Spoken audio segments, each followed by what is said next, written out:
NPCI website কাজ করছে না? এখন নতুন পোর্টাল থেকে মাত্র 5 মিনিটে মোবাইলেই করুন ডেবিট লিঙ্ক, ব্যাংক চেঞ্জ আর স্ট্যাটাস চেক। চলুন কিভাবে করতে হয় এই ভিডিওটার মাধ্যমে আমি আপনাকে দেখাবো। ভিডিওটা ভালো লাগলে লাইক, শেয়ার এবং কমেন্ট করবেন। প্রথমে প্লে স্টোর থেকে আপনি ইউমাং অ্যাপটিকে ডাউনলোড করে নেবেন। তারপরে আপনার যদি এখানে অ্যাকাউন্ট তৈরি করা থাকে তাহলে মোবাইল নাম্বার এবং এমপিনটি দিয়ে কন্টিনিউ করে লগ ইন করে নেবেন। এবং যদি আপনি নতুন থাকেন তাহলে রেজিস্টার হিয়ারে ক্লিক করে আপনি এখানে রেজিস্টার করে নেবেন। রেজিস্টার করার পর লগ ইন করবেন। লগ ইন হয়ে যাওয়ার পর এখানে দেখাবে সার্চ অপশানে ক্লিক করবেন এবং সার্চ করবেন এনপিসিআই। তারপরে নিচের দিকে দেখতে পারবেন ভারত আধার সিডিং ইনেবল বলে এই অপশানটিকে ক্লিক করবেন।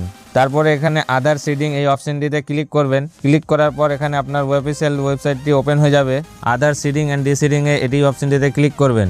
তারপরে প্রথম ঘরটিতে আপনার আধার কার্ডের নাম্বারটি দিবেন। রিকোয়েস্ট ফর আধার সিডিং অপশানটিতে ক্লিক করবেন।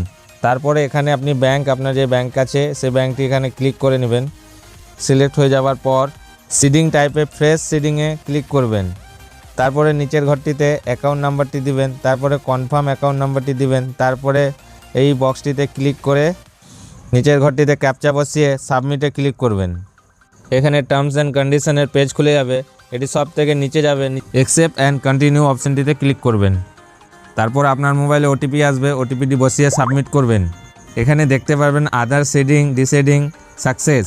15 থেকে 20 মিনিট পর আপনি আবার চেক করবেন আধার কার্ডটি আপনার লিঙ্ক হয়েছে কিনা, ডেবিট লিঙ্ক হয়েছে কিনা সেটি আপনি চেক করতে পারবেন।